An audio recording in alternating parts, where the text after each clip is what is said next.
हालानी national highway road खां Mehrabpur link road 2022 जी बरसातन खां पोइ बिल्कुल तबाह थी वियो आहे, जंहिंजे करे ईंदड़ वींदड़ ट्रैफिक मुसाफ़िरनि तोड़े ट्रांसपोर्टर वरी मुश्किल मां गुज़री रहिया आहिनि। जॾहिं त मेहरापुर कारोबारी लिहाज़ खां ज़िले नौशहर फिरोज में पहिरें नंबर ते आहे। हिन रोड सां हालानी खानवाहन कंडिया रोड लाखा रोड समेत मोहब्बत देरो जे कारोबारी माण्हुनि जी वॾी अंग में अच वञ थिए थी, जेके पंहिंजे शहर खां ताज़ी भाॼी फ्रूट समेत ॿियो सामान खणी ईंदा ई वेंदा आहिनि। पर रोड जी ख़राब सूरत हाल जे करे ट्रांसपोर्टरनि तरफ़ां इनकार करण ते लखे रुपयनि जो नुक़सान थी रहियो आहे।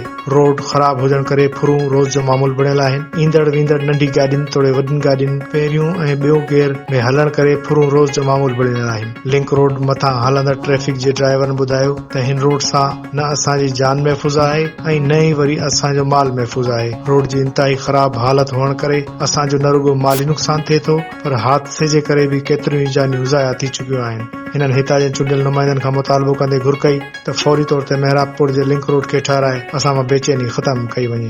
हिन वक़्तु हालाणीअ खां निकिरंदड़ मेहरापुर ॾांहुं मेन रोड जेको मेहरापुर शहर जे कारोबारी हिसाब सां मरकज़ी रोड आहे, पर 2022 जे बरसातनि खां पोइ ही रोड चूंडियल नुमाइंदनि जी नाअहलियत सबबि हंधा हंधा टुटी वियो आहे, तबाह थी वियो आहे। अचो त तव्हांखे हितां लंघंदड़ ईंदड़ वेंदड़ मुसाफ़िरनि सां ॻाल्हि ॿोल करायूं त हुननि जो हिन रोड जे बारे में वधीक छा चवणु आहे। कम डेली में लगे मालिक सां विढ़नि था, डेली ख़र्चा गाॾियुनि जा आहिनि, बेरिंग को टायर छा मसलो डेली हर आवाम सां मसलो आहे। जेका बारिश थी थो सॼो एतिरो गोॾे हेॾो पाणी थो पी थो वञे, केरु पुछण वारो ई न आहे। अलाए किथे वई इंतज़ामिया अलाए केरु केरु न केरु कुझु लावार शहर आहे इहो असांजो बेलाणी शहर या हलाणी खां वठी मेहरापुर में केरु वारस न आहिनि शहर। ठीकु आहे, ज़बरदस्त। रात जो अचूं था देर मदार आहे बर्फ़ था खणूं असां रोड ते दफ़ा गाॾी बि असां पूरा थी विया सम्झो। तेल जे हिसाब किताब सां हूअं बि रोड सफ़ा थी वियो आहे। हलाणी गाॾियूं ईंदे मेहरापुर ते हिकु दफ़ा पैसा फसिजी विया आहिनि असांखां, ईअं न आहे त न गाॾियूं फसिजी वियूं आहिनि, पर ग़रीब माण्हू छा करे। जिते ब्रेक ॾियूं था उते ॿ चंबा लॻंदा, पैसा बि खणंदा, गाॾी बि फसंदा।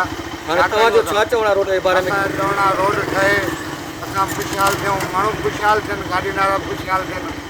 सुठी ॻाल्हि त इहा आहे रोड ठहनि, मोटरसाइकिलूं जी पुरूं आहिनि, हर शइ जी पुरूं लॻियूं पवनि। रोड क्लियर हूंदो सभु को ब्रेक न ॾींदो, सभु को पंहिंजे घर। इन जे करे सफ़ा ख़राब थी वियो आहे, राति जो अचूं त फुर लॻी पई आहे।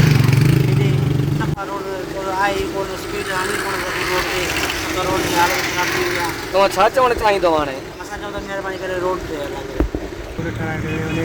रोड अहिड़ा हालात आहिनि जो सदाईं टायर या एक्सल या का अहिड़ी मतिलबु थी आहे ऐं हिन रोड जी अहिड़ी हालत थी वई आहे जो पुलूं जाम थी वियूं आहिनि ऐं को बि सुख सां साह खणी नथो सघे।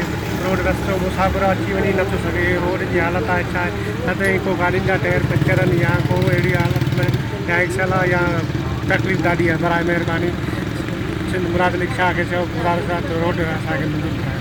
ये भाई चेक कर लें, ये मेहरापुर वाला रोड है, तो अभी देखिए इस रोड के क्या हालात हुए हैं। हमारी गाड़ियाँ हैं, वज़न वाली गाड़ियाँ हैं, तो हमारे आने जाने में बहुत मुश्किल होता है। रात के टाइम जब इस तरफ आते हैं तो बहुत ज़्यादा टिकटी का मसला होता है, सही है ना। तो क्योंकि पहले दूसरे गेट में गाड़ी होती है तो गाड़ियाँ लूट लेते हैं। बराए मेहरबानी करके भी देखते रोड के क्या हालात हैं, बहुत नुकसान हो रहा है गाड़ियों का। आप मेहरबानी करके इस रोड को बनाया जाए क्योंकि हमारे लिए बहुत मुश्किल है। रोड आहे ख़ासि तौर ते मेहरापुर जी आवाम जे लाइ, त हिनखे जेको सॼी आबादी जेके एॾी सारी आई आहे मेहरापुर जे हितां ई सफ़र थी करे, त असांजी बि इहा डिमांड आहे त जल्द जल्द इहे रोड जेके न ठहे।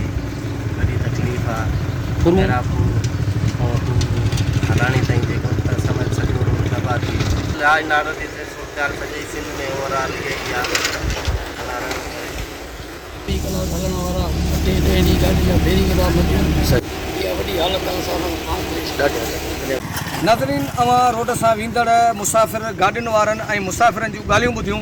हुननि जो इहो ई चवणु आहे त 2000 जे बरसातुनि खां पोइ ही रोड तबाह ऐं बर्बाद थी वियो आहे, जंहिंजे करे अचण वञण में असांखे तमामु घणी तकलीफ़ आहे। उन खां अलावा फुरूं हिन रोड ते रोज़ जो मामूल बणियल आहिनि, जंहिंजे करे असांजी न माल न जेको आहे सो जान न ई वरी असांजी ॿी शइ का महफ़ूज़ आहे। असां हितां जे चूंडियल नुमाइंदनि खां इहा घुर था कयूं त महिरबानी करे असांखे ही मेन रस्तो जल्द खां जल्द ठाराए ॾेई करे असांजी बेचैनी ख़तमु कई वञे।